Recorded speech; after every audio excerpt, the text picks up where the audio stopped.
Hello friends, welcome to my channel miracle of God. जय श्री राम, जय नीम करौरी महाराज जी।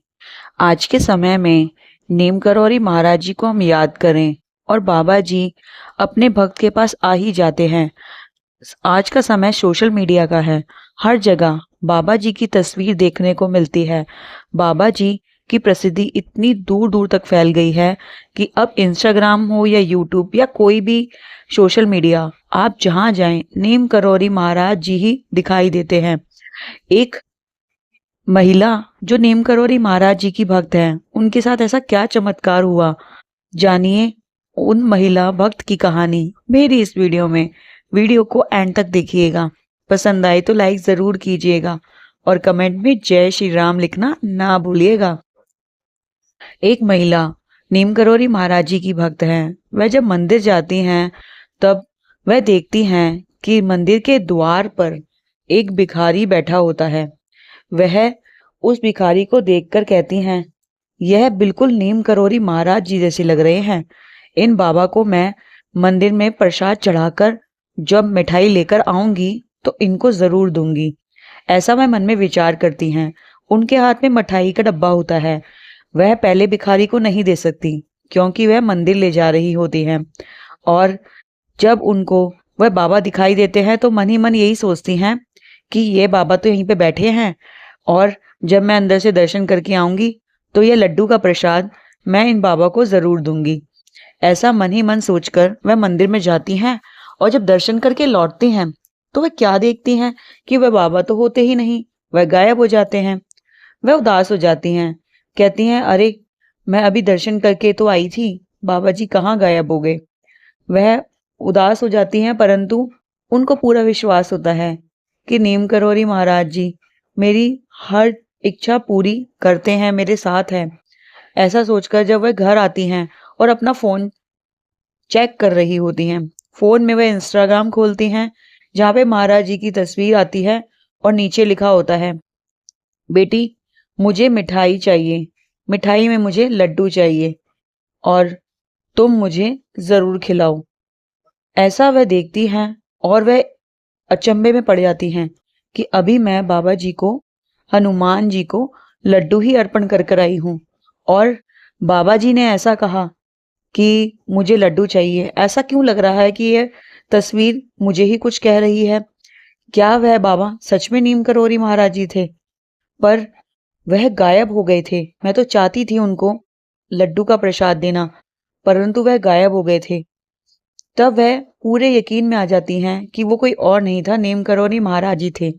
ऐसे ही कई चमत्कार हम अपने आप में देखने को मिलते हैं।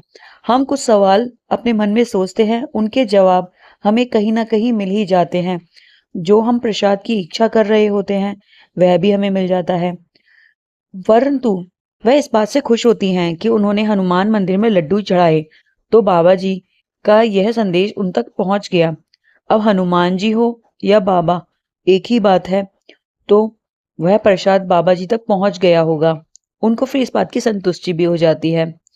ऐसे ही कई कहानियां हैं नीम करौरी महाराज जी और उनके भक्त की, वह अलग होती हैं। यह चमत्कार ही तो है जब बाबा आपसे कुछ मांगते हैं और आपको मिल जाता है, या आपके जरिए वह किसी का भला करना चाहते हैं, वह भी हो जाता है। ऐसे ही एक बार एक महिला संतरा लेकर जाती हैं नीम करौरी महाराज जी के आश्रम। अब वह सोचती हैं, मैं तो एक संतरा लेकर जा रही हूँ, इतने पैसे भी नहीं हैं, अब महाराज जी स्वीकार करेंगे या नहीं करेंगे, वह मन ही मन सोच रही होती हैं। जब वह हनुमानगढ़ी पहुंचती हैं तब वह देखती हैं कि वहां पर नीम करौरी महाराज जी के एक भक्त आ रही होती हैं महाराज जी के पास से, बीच सभा में से उठकर। तब वह कहती हैं, आप कहाँ जा रही हैं दीदी? तब वह कहती हैं, महाराज जी कह रहे थे कि हनुमान जी के चरणों में एक संतरा रखा है, अब मुझे तो मिल नहीं रहा, पता नहीं वह संतरा कहाँ रखा है। बाबा जी ने मुझे संतरा लेने के लिए भेजा है, एक संतरा, अब बताइए मैं कहाँ से लाऊं। वह औरत बड़ी अचंभित हो जाती हैं क्योंकि वह घबरा रही होती हैं कि मैं एक ही संतरा लेकर पहुंची थी, पता नहीं बाबा जी स्वीकार करेंगे या नहीं। परंतु वह सोचती हैं कि यह मैं हनुमान जी के सामने अर्पण कर देती हूँ, और यह सोचते सोचते वह वहीं पे अर्पण कर देती हैं। तब वह कहती हैं ये संतरा तो नहीं। तब दीदी कहती हैं हाँ यह मुझे दे दो। वह बड़ी खुश होती हैं, कहती हैं कि मैंने बाबा को अर्पण किया और बाबा ने इतनी महंगी महंगी मिठाइयाँ और इतने महंगे महंगे पकवान के आगे मेरा संतरा उन्होंने मांगा। मुझे बहुत खुशी हो रही है। एक संतरा जिससे मैं शर्म के मारे उन तक नहीं पहुंचा रही थी, सोचा कि हनुमान जी को अर्पण कर दूं। पर मैं भी कितनी बेवकूफ हूँ। हनुमान जी और नीम करोरी महाराज जी तो एक ही हैं, तो उनको कैसे पता नहीं चलेगा कि संतरा कहाँ पर रखा है। बड़ी खुश होती हैं जब बाबा वह संतरा खाते हैं। बहुत आनंद मिलता है। बाबा जी ऐसे ही हैं। वह भक्त का प्रेम भाव देखते हैं। वह भक्त की दिखावा नहीं, नियत अच्छी हो तो बाबा जी आपको आपकी किस्मत से ज्यादा देते हैं। बस नियत अच्छी होनी चाहिए। राम नाम का जाप जपिए और नीम करोरी महाराज जी का नाम जपिए। आई होप महाराज जी की ये छोटी सी कहानी आपको पसंद आई हो। पसंद आई है तो कमेंट में जय श्री राम जरूर लिखिएगा। Thank you for watching. जय श्री राम। जय नीम करोरी महाराज जी।